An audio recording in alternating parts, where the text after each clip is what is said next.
welcome to Nerds of Night Gaming. This is Kid Thunder DJ, joined as always with Fire 47. Shree Vandaliers. Alright, and welcome back. It's been a little over a week and ready to kind of catch back up on some of the things we missed. First of all, as always, I want to give out our shout outs to the guys over at Real Spoilers, especially Tom O'Keefe, who, thanks to him this last Wednesday, I got to see Stevie Nicks live, which was a great show. John Mers down at Bodox Games in Arnold, Missouri, if you're looking for retro games, or if you're a fan of Magic the Gathering or other trading card games, go down and see him. And as always, if you're looking for good food or an education in beer, go see Kyle out at Shamrocks in St. Peter's. So anyway, like I said before, we're back here on a Thursday, actually, is when this is being recorded. So we just kind of wanted to review, well, if there was anything major that had gone on last weekend. Anything you can think of over there, Sheree? No. Anything major going on last weekend for you, Fireheart?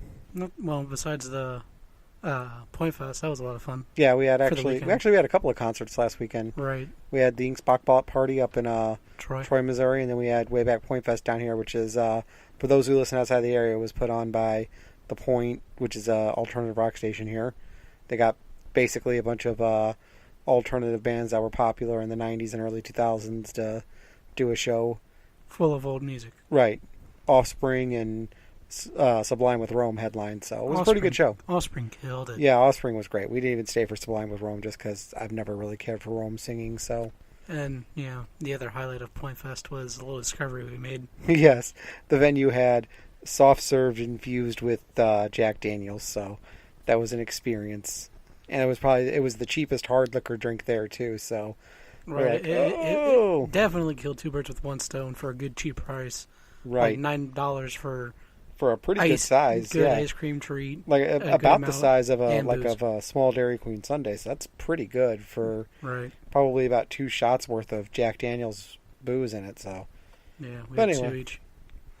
Got a lot of things to talk to you about tonight. A couple of announcements about the 2018 cosplay season for Cherie, and maybe an announcement of my own there. We'll decide when I get there. But it's the end of summer. We just recently had Labor Day, and we finally had a movie come out in It, the Stephen King movie, that actually did something at the box office. I mean, for the last 2 weeks, the number one movie at the box office barely made over $10 million, and that's not good. And obviously, all of the movie sites out there, and it was talked about on Real Spoilers as well, the movie season this summer has just been terrible. Especially for the summer season. But, the weird thing is, for this whole year, there have been a lot of nice hits, but they've just been so scattered off that... Right. It's, really skewed the income. It has. It's sort of been this situation of everybody waits for the big movie they want to see, and everything else, including other movies that were designed to be as big, people just didn't care about this year. And we pulled up, we referenced an article on Vox to sort of go over some of this. And, they talked about some of the big things like movies that had good word of mouth and strong reviews. And, of course, theaters, chains, and stuff have come out and said, oh, it's Rotten Tomatoes' fault because people see a bad tomato score and they don't go. That's just, roided up word of mouth. It really, to me, kind of... And that argument is the dumbest thing ever for, movie creators to say. It's to put the blame on reviewers for basically making it where they don't get paid. Right. It's here's an idea, make good movies, make good reviews. But then again, there's a lot of movies I'm sure the studios thought were better than we thought they were. That's but true. even movies that this year, or not even this year, but some of the movies that did really well still weren't super huge movies. I mean, Logan was, by everybody's review, an excellent movie, and it only pulled in America, $226 million. Now, it was an excellent movie. That's really good. That's really high up on the list, but, looking at all the top movies here as of late, with Cars 3 and War for the Planet of the Apes and stuff, the lowest of the top end is at $105 million, and that's not good. That should not be, that low of a number should not be the end of the high point, which sounds funny to say it that way, but it's true. And I think we've just hit that fatigue point of, we kind of got an embarrassment of riches when they finally found a way to make like comic book movies, and then there was teen novels that ran their course for a while, and then you had god awful teen novels like Twilight, and then the Harry Potter series. We sort of got spoiled to really seeing these literary works come to life, but then it just kind of probably hit that point of, oh my god, I'm over this. Yeah. Excuse me. How many times can you see CGI, which is now CGI was one. It's very weird. CGI has made this turn from being the thing that used to define a movie to, for almost every movie now, being, if the movie's going to be mediocre, I should say, if they just seemingly didn't put any effort into the CGI. Yeah, between either bad CGI or just like or lazy CGI or overusing CGI. Like, well, I mean, you can't avoid that. I mean, in this day and age, to bring up a big movie to life, you usually need. And like for a bigger movie like the superhero one, sure, but like one of I think Kevin Brackett's points from Real Spoilers on a recent episode a couple of weeks back was how nice it is when a movie brings out practical effects, and if it mixes in well with the CG, it goes so much farther. And it's kind of nice seeing something people are actually truly interacting with instead of just them acting like something's there. Sorry for that. You know what I mean? Like, yeah, I know what you mean. And at the end of the day, you've got to really look and wonder, how does Hollywood capitalize on this? Because Hollywood is not an industry known for doing the smart thing, as it were. They're not an industry heavily known for taking the time out to learn from their mistakes. So there really is this chance that they're just going to sort of attack the symptom and not the cause. So they're going to go, oh, well, and there's been sites looking into, or not sites, but studios looking into not allowing reviewers to review the movie until like the day it comes out. And I mean, a lot of stuff to combat the effect of reviews on movies. And it's like, that does... Like, seeing that just from... I've seen people do that for, like, game reviews, and that is the worst idea you can do, because if there's an embargo or any sort of ban on reviews until the day of, that is an instant red flag that it's probably shit. Right. So, well, that's what I was going to say. First of all, you're acquiescing defeat. You're acquiescing the notion that maybe there's a problem here. Second of all, you destroy any chance of good word of mouth, because think about it. And I know there's fans listening, and I'm sorry, but how the hell do you think we got 8, Fast and Furious movies if... Look at the critical receptions for all of them. They're all meh, stock action movie, or crazy car stunts, if that's your thing. None of them are glowing reviews, but they get good word of mouth and everything else. But when you stifle the people to even go, oh, well, they're saying it's bad, but man, look at all these car wrecks, I want to go see it.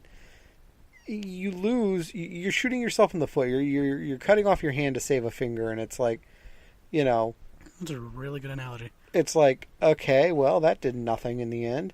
So it's really going to be an interesting next summer, because there's a lot of big movies slated, and we've also discovered, I think, that you don't have to open a blockbuster in summer. Star Wars Episode 8, or whichever one Force Awakens was, it came out in December. Yeah, and I believe then...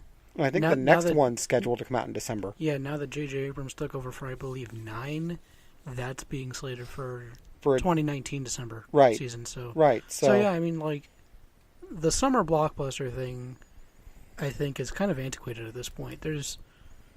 I feel like, I'm not a big movie buff, but, like, if it's a good movie, there's really no reason it can't be any time of the year, in my mind. Yes, and don't get me wrong. The idea behind like why summer is better is there was more time. And there was more time. There's more. That was a lot of things that kids would do or the teenagers would do because they were off school.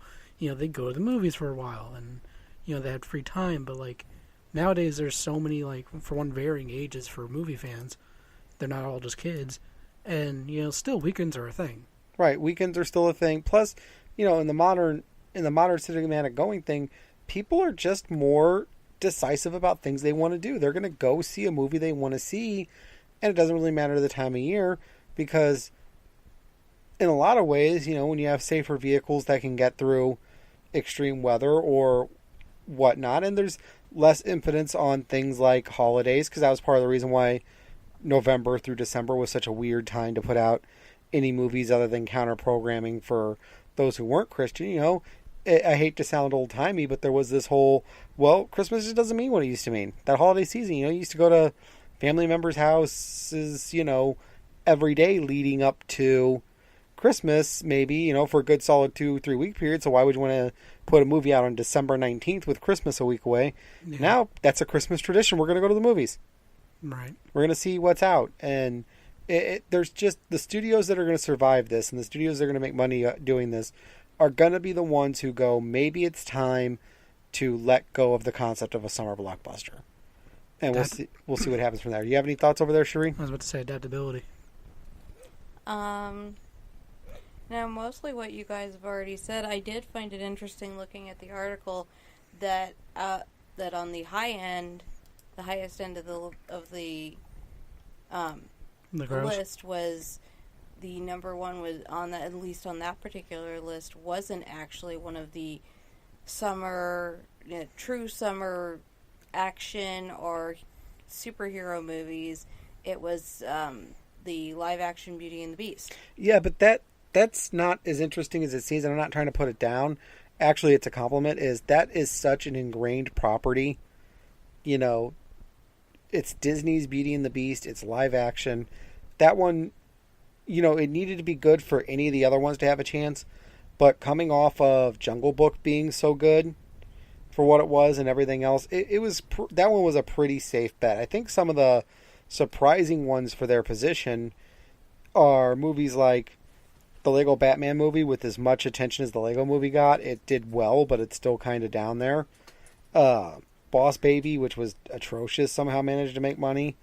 So, you know, it's really weird the movies people are going for in as much.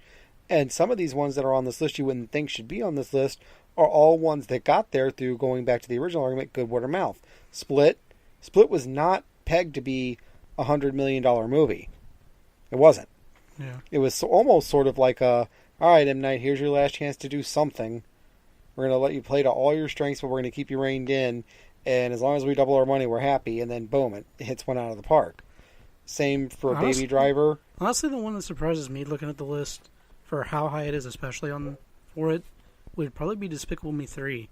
I feel like for all the flack the Minions have started to get recently with how much they were marketed out and just sold out everywhere. That doesn't matter. I felt like at that point that's the conversation adults have, and then you have people like your nephew who could care less about being over marketed. He just sees the yellow and the goggles, and it's a Minion, and that's the end of it. Although from what I believe I remember from one of the reviews of it, it wasn't as focused on them either. No, it wasn't. And neither. Thank God. But the Despicable Me movies themselves have never really been. The second movie was, but the first one wasn't, and then the third one really didn't need to be, so it wasn't. But I remember the first one was really funny. I think it was on for the kids in in the living room. And you just died at some of Gru's antics with well, of course. I mean, going to answer the door with an axe. Right. That was I would be a supervillain. Right. I would be. Right. You were identifying with the main character. Right. I identify with that, to quote Meatwad. I miss Aqua Teen Hunger Force. All right. Well, let's move on. Basically, I guess to wrap that up, summer sucked this year for movies. So it did. Yeah. Yes. When it's to the point that a boxing fight that is being aired in theaters does better than some of the movies that were out that week. That week, that's kind of sad. Yeah, when it draws north of $1 million in theaters, enough to place on the top 10, there's something with your box office. Anyway, so obviously, as we had talked about before, the new season of BoJack Horseman dropped, and obviously we pretty much strip mined our way through it, and we're going to kind of give you a little bit of an overview of what we thought of the season. But then as sort of a drill down, we're going to drill down into, each episode a little, one at a time each, week or 2 weeks that we do this coming up. So, first of all, this season, I think overall, probably the best written season so far. I agree. Now, that being said, that doesn't mean, I had said it was the best, but I kind of rewatched a few episodes, and one thing I'll have to say is I do think they sort of tipped their hand a little much in this one. So you kind of got, or at least I kind of got, to where they were trying to go before they did. And it just sort of made the rest of that episode feel like a filler. Where it's like, okay, we get it. And I don't want to go into too many details, I don't want to ruin anything. So, but yeah, that was sort of the deal a couple of times. But to balance that, and this really brings up a larger point, I want to see if you guys agree, BoJack, except for the first half of the season, they did a really good job, even when he had 1 or 2 episodes in the first half dedicated to him, still feeling like almost a secondary character. Yeah, I definitely think that they spent more time developing some of the other characters in the cast this season. Right, but so yeah, all in all, I think it's definitely a great season. I definitely think it's worth watching, but there was certainly some misses that I think on rewatching, once you get over the emotional stuff, become a little more glaring, and it's by no means bad. It's certainly not a bad show, but hopefully they can kind of learn from that, take a little bit longer to turn the season around again, or turn out another season and address it, because that's 100% what I think it is I just think they got rushed to get this season out, and they kind of, rather than be as smart as we've seen them be in the first 3 seasons, they just, sacrificed that for getting to the point. So anyway, let's go into the first episode, see Mr. Peanut Butter run. There's going to be some spoilers here, but, it all the episodes dropped at once. I'm 90% sure if you're a fan, you've probably seen them all. So, and by the time we get to the end, it'll definitely have been out a while. So if you don't want to hear it, just kind of keep fast forwarding ahead until we're out of this segment. But it starts with Mr. Peanut Butter campaigning for governor. Right. And through a ton of misadventures, first they try to go the traditional route, which was then through trying to get a recall and everything else. That doesn't work. And of course, Mr. Peanut Butter being Mr. Peanut Butter, hold a press conference and tries to challenge him to a skiing contest. But of course, that's not even allowed. But they sort of trap the incumbent governor to say, well, yes, if it somehow becomes legally allowable, I'll do it. Mr. Peanut Butter's ex-wife, who's functioning as his campaign manager, who wants to basically use Mr. Peanut Butter as a puppet for her special interests, and this was one of the most masterful things of this season, is it was kind of a play on the classic, Schoolhouse Rock, I'm just a bill. Yeah. You should know that one, Cherie. Yes. Right.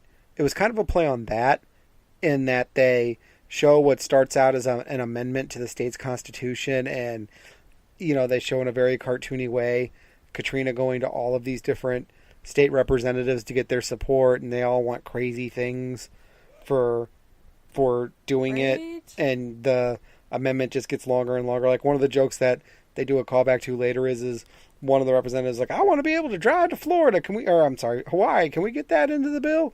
And of course she goes, sure, and they start build a freeway to Florida from California. 2,000 mile long freeway. Right. So, yeah, it was definitely a very interesting episode. And he actually, gets it correct. He actually gets, he actually, through a very weird series of things, they actually get the bill through, and they have the race. And of all people, Todd, who is floating around on a drone with a seat. Drone. Yes, that he got his friend to make for him with what was left of her money, since he blew all his in the end of the last season. He falls out of it after losing the remote, and happens to land across the finish line and decides he doesn't want to be governor, so that triggers an election. Yep.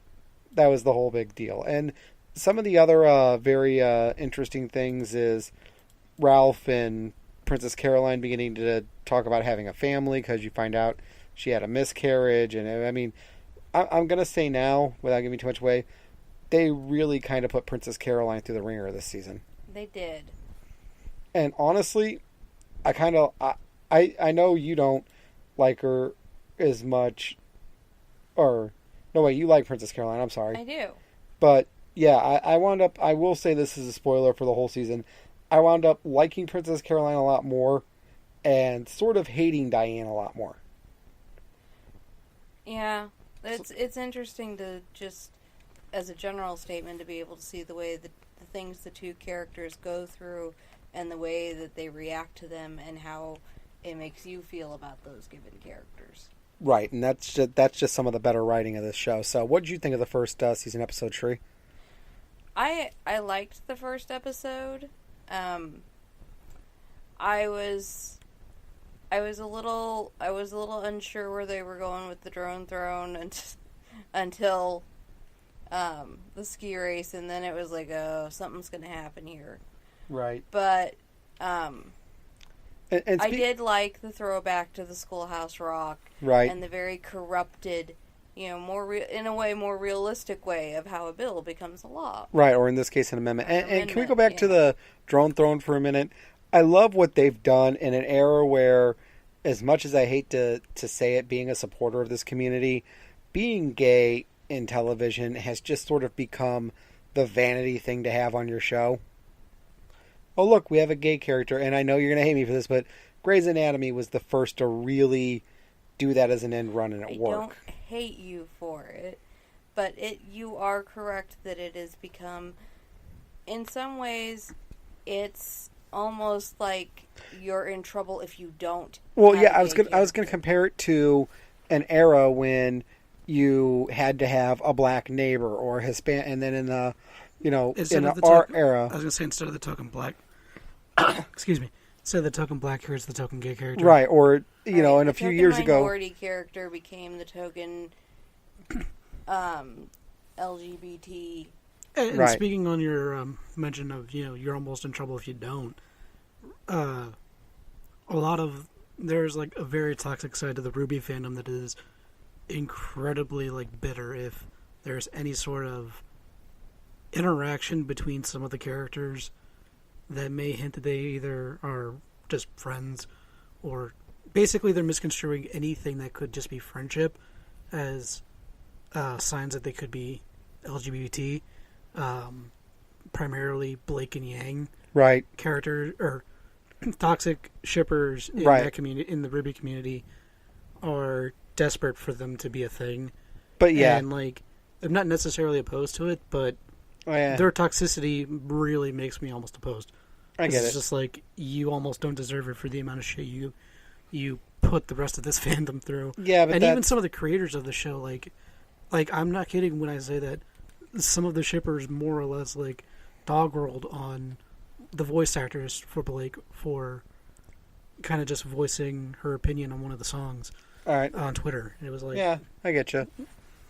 But I wanted to finish making my point. My point was one thing I'll give this show is what they did to sort of turn that on its ear is rather than have any kind of out or open gay character, they have Todd, who's one of television's first open and dealing with the issues that come with it, asexual character. Yeah.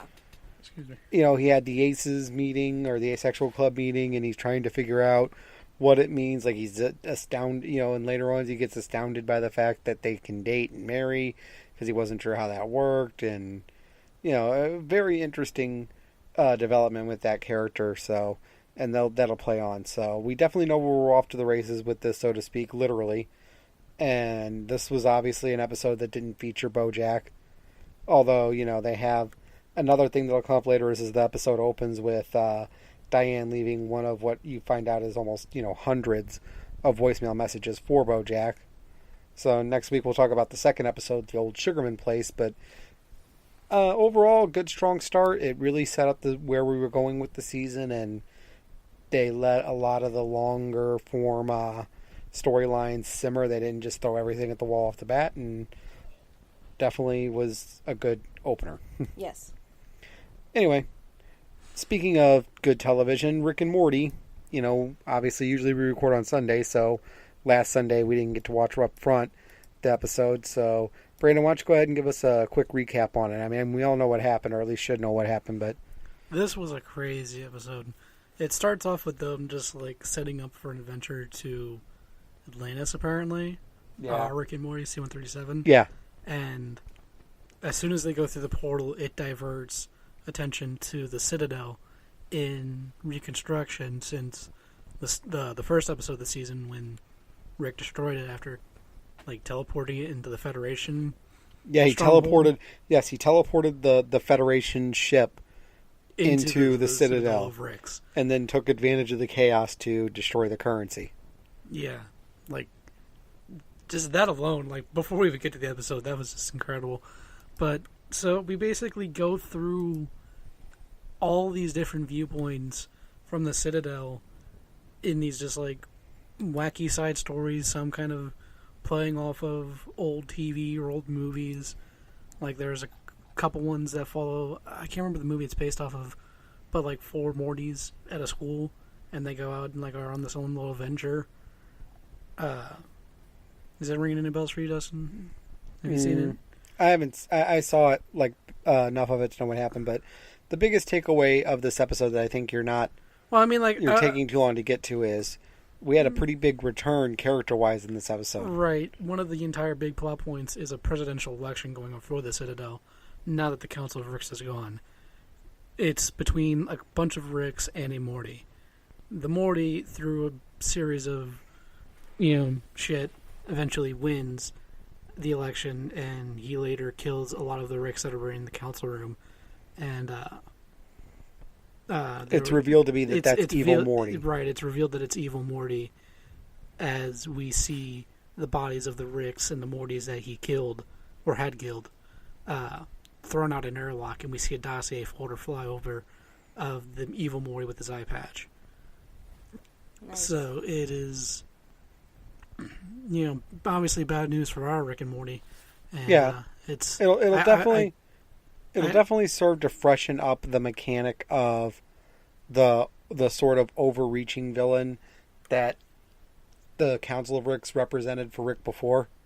Not that they were ever a big deal, and as long as they keep that same sort of couple episodes in the season only dealing with them, it'll be just as impactful, because that's the problem, is you can do something too much, which, happens a lot with villains, and we may touch on something about that later on in this episode. So, yeah, it was definitely interesting to see Evil Morty back. It's really cool that they worked it in a way that made sense. I like the idea that they were trying to change the Citadel, and that without the Council of Ricks, if you think back to the Toxin episode, one of the toxic things about Ricks are they actually care about Mortys. Right. Which is a good way to... great episode. Right, which is a good way to sort of explain how this could have happened. Is that, somewhere inside of them is a quote-unquote toxic part of them that cares about... There's like an iota that does. And a smart enough Morty can manipulate that. Anyway, it's fall. And I want to move on because I'm trying to catch us up on time here. And I know we're going to get into it about Elisa's next announcement, or Shree's next announcement. Anyway, so fall 2017, we're starting to get some of the shows coming back. Walking Dead's due back soon. Fear the Walking Dead is finishing up its run. Is it still going on? Yeah, it actually, over this last Sunday, they just had their return. And I haven't gotten to see it all. Well, yeah, they get a midsummer break too. They get a mid-season finale too, and they had their mid-season finale. And it seems like such an odd schedule, because they were on just 2 months ago. Not really, because it's a good way to stretch out and make it feel longer, especially with them having a habit of showing at certain points this season. They've shown 2 episodes a night. So it actually, I think that works better. This is one of the few times I think having more of the story to work off of is better. And I've only seen about 2/3 of the episode. I've read the reviews of it all, and I've read the recaps, like the detailed recaps, so I know what happens. You're dealing with a lot of the fallout of the former leader of the ranch being killed by Madison and Nick, but made to look like a suicide. And then the Indian tribe is sort of moving in with them, and they're really building up towards, because the big thing is, we've only got 120-something days of water. And if you remember from the first part of the season we watched, Ophelia wound up with the Indian tribe. Her dad is at that dam. That's probably going to be not too far away. And I think the tail quarter of the season, once they finally settle everything at the ranch, is going to be them gearing up to sort of go to war with the people at the dam for water and probably wind up screwing everything up. As things do in this show. I haven't seen it since the first episode of the last start season. Right. So, I mean, like, I've completely checked out at this point. I haven't. I'm definitely still at just the read the review stage. The recaps and, like, but I don't know what made it's me getting fall better. Out of it. I think it was because we had such high hopes for it not turning into The Walking Dead so fast. Like, and it did. I don't even feel like it was because of anything it did, but that first premiere episode of, what is it now, season 3? Yeah. That we're on, and now they're about to come back. Whenever it started, I tried to watch it, but I was kind of like half distracted watching things on my laptop, and nothing it was doing ever pulled my interest to like focus on it. And for this miniseries, it has always had an issue with me trying to recall the characters and get invested in them. Right, and I think the very main cast I can, but beyond they've added a lot of ancillary like you said, characters. Ophelia's dad, I'm thinking the old man from the very start. Yeah, and I was that's Daniel. Yeah, the old man. I thought he died. Didn't he burn up in the house? No, he escaped, and then they donated devoted 2 episodes or so of dealing with him. But anyway, we'll get bogged down in that topic. But yeah, I will say it's slowly working its way back towards being something I actually want to watch. At some point, I might just binge it at some. Yeah, but I definitely think for this season, it's still throwing the bucket and just wait for it to be done and then just beginning to end it. But focus on the main series. If they can keep on this trajectory, I may be back in for season 4. Yeah, I may be like, all right, let's do this. All right, but my focus, I think, at this point is mainly on the main series. Yeah, with main series needs to be on this list I'm reading now, which is, TV.com did or TVWeb.com, I should say, did their predictions for fall 2017 shows most likely to be canceled.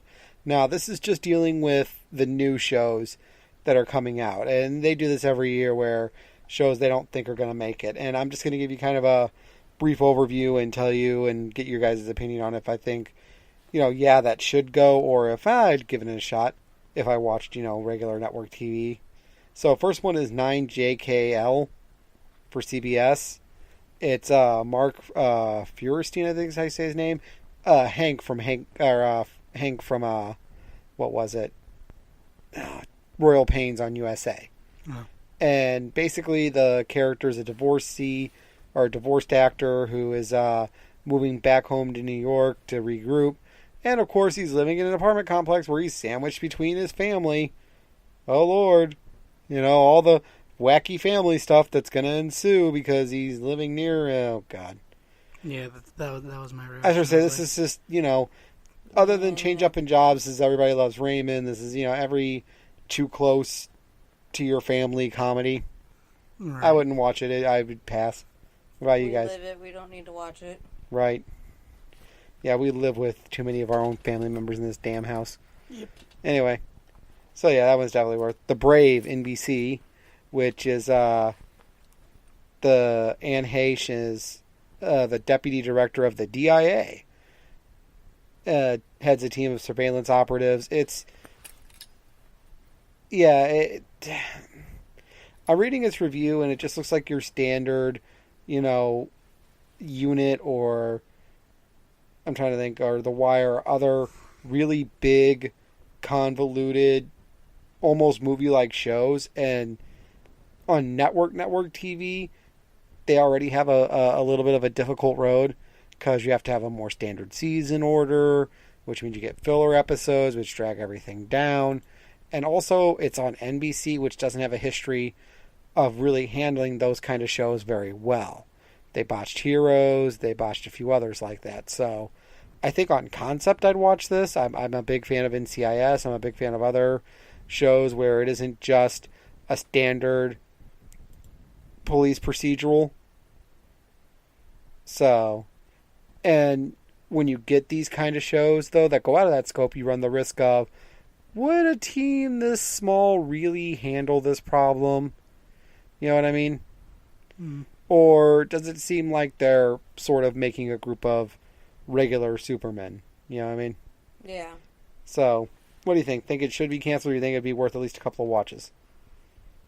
I'd actually give it a couple watches before I would just say. I might give it a couple watches just because of how much I enjoy some of the NCIS and some of the different shows that that look at catching bad guys. I'll say this: they worry about it being too big to deal with, but then again, we all that have watched it love the Blacklist and really think about that show for a minute. Yeah. I'll probably just wait for you guys' thoughts. Right. So anyway, the next show they're talking about is on ABC, The Gospel of Kevin. Stars Jason Ritter. Oh, excuse me. Yeah, I read through this one, and I can't see myself giving this a watch. Yeah.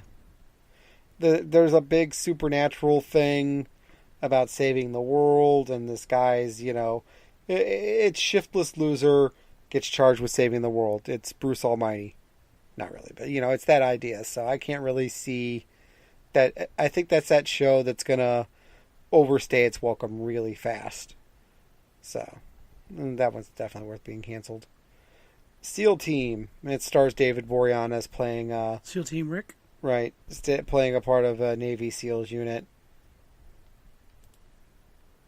So I mean, it's more the same procedural, high-end dramas. David Boreanaz, I like him as an actor, but I don't think he's got really the wherewithal anymore to pull off a role like this, so I think it wouldn't be worth the watch. I might check it out just because I like David Boreanaz, but it would be really hard to... It'd be really hard to get that real investment. Right, because you also have to think, the more they try to make these shows... Like, you can suspend disbelief easier when it's a made-up organization or it's an organization like an NCIS where, they're such an obscure, even though they really exist, they're such an obscure thing in the public consciousness. You don't know how they work, so you're like, okay, yeah, I could kind of believe that that's possible. SEAL teams, yes, we know they do a lot of covert stuff, but for some reason, anything attached to an actual army or, marine or military division like that, just it's very hard to get invested in. It's almost like friends of mine who are nurses who won't watch nursing shows or doctor shows or whatever. So I kind of get that, and I'm not saying I'm by any means any kind of military person, but it's like I have at least some understanding from all the friends I've had who served and family members. So it's like, I don't know, just never really made sense to me. And I know it's probably a little bit out there for my part. It does have some personal bias, but it's not necessarily an invalid opinion. Right. Actually, here's a show that has been, I think, already had a season under its belt, and that's Dynasty on the CW. It's a CW revival of a nighttime soap. Yeah, and my bias here is that I couldn't stand those shows when they were out before. CW is great at doing the drama, but they've already hit the point with the number of them that they have that it's already lather, rinse, repeat.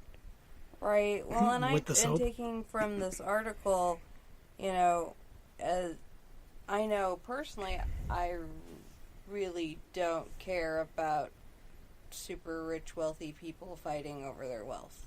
Right, and they cite on some more student loan debt.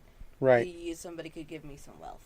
Right. They use Empire as an example of, rich people fighting for something other than just the money, because, they're fighting for not only what's generating their money in the form of the music, of the record label and the acts and everything associated with it, but there's also that knowledge of, there's this industry that could be interesting to people to function as a backbone. Oh, well, if you don't care about rich people fighting, here's some of the cloak and dagger and the go behind and the backstabbing that goes on in the hip hop industry. Right. Hey, there's some interest there, and to be true, I've enjoyed some of the episodes of Empire that I've seen. So, yeah, this show Dynasty, I don't really care. And then there's Wisdom of the Crowd for CBS. And okay, wow, I remember now rereading its description, and it's just like, okay, so it's I don't even get it. It's like, yeah, working with a bunch of people to catch killers and like crowdsourcing crime fighting. I'm like, that plot's going to get very tired very fast. Okay, Grey's Anatomy spinoff about firefighters. Not even going to go into it. Why? It's just, you're going to see every plot point they ever did in Grey's recycled and retrofitted to work for firefighters. Alex Inc., another ABC show. It's Zach Braff, so as much as I like him, almost everything he's been in except for Scrubs has been garbage, so. And it's about a guy trying to start up his own company and kind of in a, they're saying it's kind of like an updated version of Everybody Loves Raymond. It's just, I don't know. This whole, well, he had a life he liked, but he's going to try to go follow his dream. It's like, there's almost an unwritten rule that when that happens, that for most of the series run, the business has to be on the brink of failure. And then the joke is, oh my God, are they going to go, is this the week they go bankrupt? It's like, I don't want to watch that. Yeah. For as much as I love shows where they have their own business, I'm like, you only get the extreme. It's you either get rich people fighting over money or some guy's following his dream and has his own business or whatever. But oh my God, it's barely hanging on. It's like, it's like, I just want to see a guy who's making, like, the drama comes from the fact that while he's making it work, it's the work that goes into it, not that it's almost failing or that it's so successful. But yeah, that'll never happen. Okay, what is this? Instinct for CBS. I don't even care. Yeah, there's a couple others on here that just seem to be more stock crap shows that they try every year. So, yeah, not really looking like a strong fall for new releases. You can make the argument that there hasn't been a really good fall in a while, but we'll see. Hopefully it gets better. Anyway, so before we move on to WWE talk and wrapping this show up, Cherie, is there any announcements you want to make for the 2018 cosplay season? Yes. Well, a couple of things is, one, just less of what you all care about, but more for me. I am really excited because I'm going to be working with a friend of ours who is very good at making Sailor Moon Fokus. We're going to be working to bring to life some of my original characters. Of course, anyone who follows my stuff knows that I cosplay Kyoko, my main OC, in her princess form, but she's going to be getting a Foku form this coming season, and I'm really excited about that. And then also, my Sailor Sun character and another character will be all the ones that I'm planning to cosplay this coming season. So, as I kind of put it on my cosplay page, it's going to be the season of the original characters. So I am excited to be able to bring those to life. I started getting one of the wigs from Arta Wigs, which is where I would recommend anyone try to get their wigs from. Now, is that like the art of the sandwich or the art of the deal or Arta. The art of shaming? Arta. Speaking of, ARDA. I know, but going back to art of because it's funnier. Have you ever been in an art of shaving store? They do like old timey style razors and like safety razor style razors, and it's like supposed to be the best shave ever, but it's like $150 for a set. I'm like, no thanks. I'll stick to disposable razors. They do the same job. It's like, wow. And sorry, I just tangent.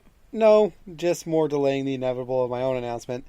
I will be cosplaying this year, which I already feel like I need a shower after this for just saying that. Oh, come on. It's exciting. Right. Except you hate who I'm going to cosplay as.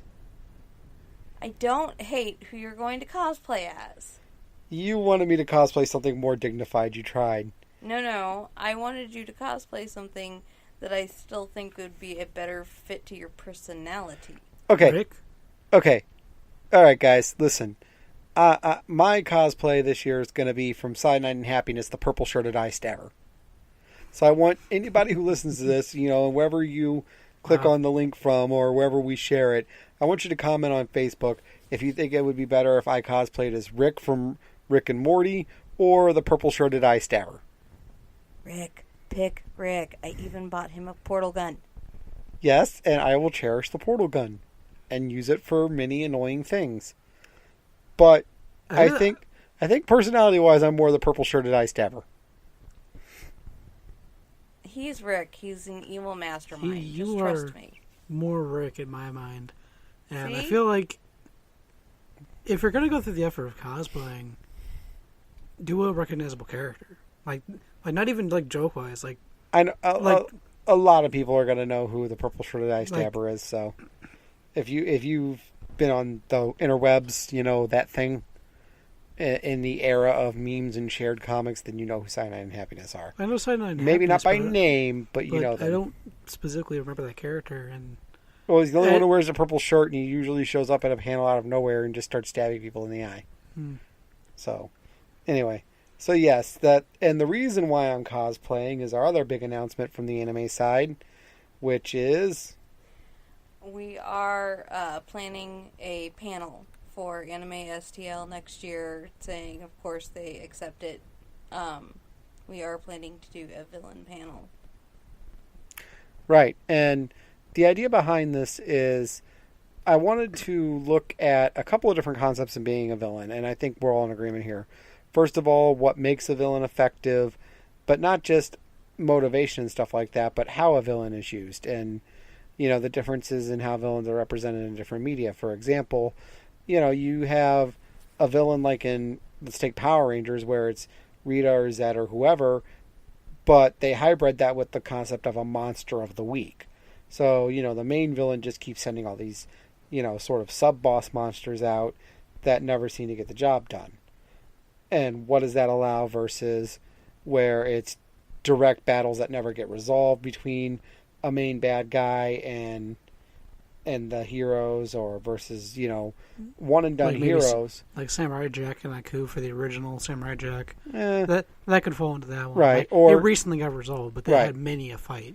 Right. And then there's also villains of the week, but they're treated as a main villain during that time. And that's, you know, that's kind of the hallmark of what made Batman the Animated Series so great, is that, you know, there was some of their best episodes didn't feature known villains, or even had villains at all, or if it did feature a main villain, it was usually some kind of very weird side story that more was telling something else than what you thought. And not to spoil too much of it here, but, you know, some of the interesting things we're going to be looking at. And when is the anime convention? This one is May of 2018, so we have plenty of time to plan and prepare. All right, that'll be interesting. Yeah, I want to say it's 13th to 15th. Right. So, I thought about... I think it's a week earlier than that this year. Right, yeah. Well, we'll find out, and we'll definitely post it as we get closer to time. Right, time arrives. So, I just want to kind of go over... We had some very interesting things come out about, you know, that we had talked about it before about 2K18.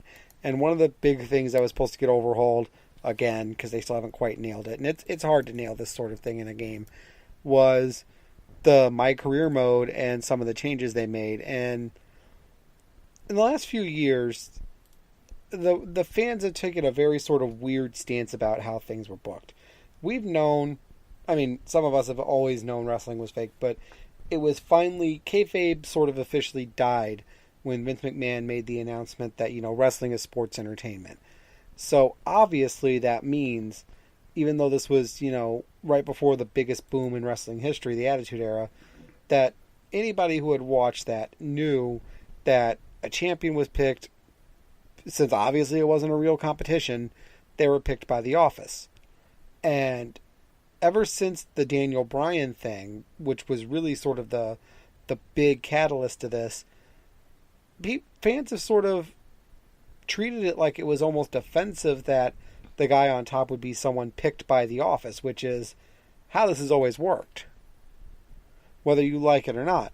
And that, so now it gets booted, and it kind of is reflected in the sort of two different backstage paths you take now as a star, and that is there's the company man, where you're all about helping your general manager get what they want out of the roster or a given show. You can inspire with them, ambush other talent, and more or less you become a lackey to the GM. It's in a lot of ways it seems like this is them sort of broad basing the authority concept, that you're a henchman for the authority. But then there's also the fan favorite style, and it's where you go against the company thing. Now it's funny, they're still trying to get you to remember who they think good guys are. So, they say the guy who can walk the walk and talk the talk, like Stone Cold Steve Austin or John Cena. I'm like, John, I know now he deserves to be a real fan favorite with the work rate and everything he's had in the last 2 or 3 years, but not really an overall fan favorite. And of course, its reward is you'll eventually be able to have your own customized WWE Championship belt, and their legends are always helping you out, and it's definitely looking like they're focusing more on what happens outside of the ring, which I'm okay with for a season mode because, again, going back to the concept that wrestling games can't really decide if wrestling's real or fake, this is one step closer into sort of letting the fans in on, hey, this is a show still. So even if we're trying to present it as real, you still got to do things to advance the show. And that's where it kind of sounds like the approach is going. And I really can't wait to play it, and I've got it pre-ordered, and it's going to be real interesting. Sorry about that. I'm the only one who really talks during these segments, so the other two have checked out pretty much. Didn't entirely check out. No, the next point actually is kind of interested me. Yeah. So, they had the Mae Young Invitational, women's tournament on the WWE Network. Basically, their answer to like the Tag Team Classic and the Cruiserweight Classic and the UK tournament. It's only women, and it was great. But one of the things that happened during there is they started sort of teasing the horsewomen of MMA versus the horsewomen of WWE. And of course, front and center in all of that is Ronda Rousey, who had lost her last 2 fights in MMA, and in her last fight really looked bad. Hasn't been seen really in an MMA capacity since, but has been doing these appearances with WWE. And of course, all the rumor sites are going crazy. Is she going to finally come in? Is she done in MMA? But the question that everybody's so quick to say they could, to me, is that no one is really asking if they should. Because is she damaged goods by now? Because she had 2 very embarrassing losses. The second one more than the first one. After both losses, she took an inordinate amount of time away. Really sort of showed her weak side. A lot of her confidence is gone. I've noticed in interviews she doesn't have that same rowdy Ronda Rousey attitude she's had before. And that's all stuff that you need to be over, especially as a female in WWE. And that's true, but if she took a year to prepare for her return to MMA and still looked like an amateur in her fight, is she going to really put the effort and the time and training into learning an entirely new discipline in pro wrestling? Way of fighting, yeah. Honestly, it just kind of depends on the effort she's willing to put in. But that's what I'm because it's like. But that's what I I'm feel saying. like if she is willing and she does, and if she does put in the effort to learn this new way of fighting, and I feel like that could be the confidence booster that might get her back, not necessarily back to where she was, but enough that she could get back into the game. Well, and into this new style, because she definitely does have, or at least had skill for. I see what you're saying. For all of her consecutive wins that she did have before she took that loss that hurt her. I know, and you're right. And I wish we had more time to get into this. I just realized how close we're getting to the time limit. Plus, it's almost 1 a.m. here, so real world's going to kick my ass real soon. So, I do want you guys to think about it. I want your opinions on Facebook, Twitter, whatever. At Nerds at Night or Facebook.com/Nerds at Night. Should WWE sign Ronda Rousey? And if they do you think she's worth the investment? Because I don't. I still see her as damaged goods. I still see her as more lazy than I think people thought she was. I think she got really lucky and got an artificial confidence boost of going up against female fighters who really weren't on her level. And when it flipped and she went from being the big fish to the little fish, she got eaten alive. And I think that's going to be in her head. And if it's in her head, then it's never going to give her the onus to really try and learn and excel in pro wrestling. And WWE really can't afford too many more high-profile signings becoming flops. Because not because, oh my God, it's going to hurt them directly. It's the indirect hurts they're going to take. It's the looking stodgy and outdated to fans. It's the having more difficulty signing big name talents outside of the organization because people can see how other members of their group have been treated and may decide that that's not for them. So hopefully WWE exercises caution with this, and if they do bring Ronda Rousey in, they give her plenty of time to learn her craft and work with her to maximize her positives and minimize her negatives, because unfortunately I think the negatives are going to far outweigh her positives, at least in the beginning. And then real quick before we take one step back to the career mode thing, one of the notes I put here is trying to push fans to back to cheering the old way where here's your good guy, here's your bad guy. One thing I didn't like about that description about being, a company man is that automatically makes you a heel, which again, that goes along with the quote unquote new way of thinking, but it doesn't, because if you're presenting someone to be booed who's helping the GM as a heel, then that's what you want. You want them to boo the heel. They always claim Roman Reigns isn't a face or a heel. He's really, but every time he fights, they put him against heels. They put him against guys that they hope eventually the fans will boo more than him. And I'm like, is this just a trainer into subtly getting you to realize who's babyface and who's heel by these rules so that, as a wrestling game fan, you then turn around and watch the show, you boo the way they want you to boo or cheer the way they want you to cheer?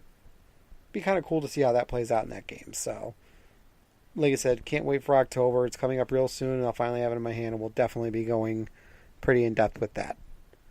Also, for anybody wondering about the YouTube channel, I really haven't had much desire to do it with the way they've been screwing around content providers, but I have begun to really think of ideas for Season 3 besides the Centurion Challenge, the dual Centurion Challenge we want to do for Ligaya 2. There's some other things I thought about wanting to do that maybe we'll explore as an alternative for Season 3. But I think that's going to do it for tonight. So for Nerds Night Gaming, I'm Kid Thunder DJ.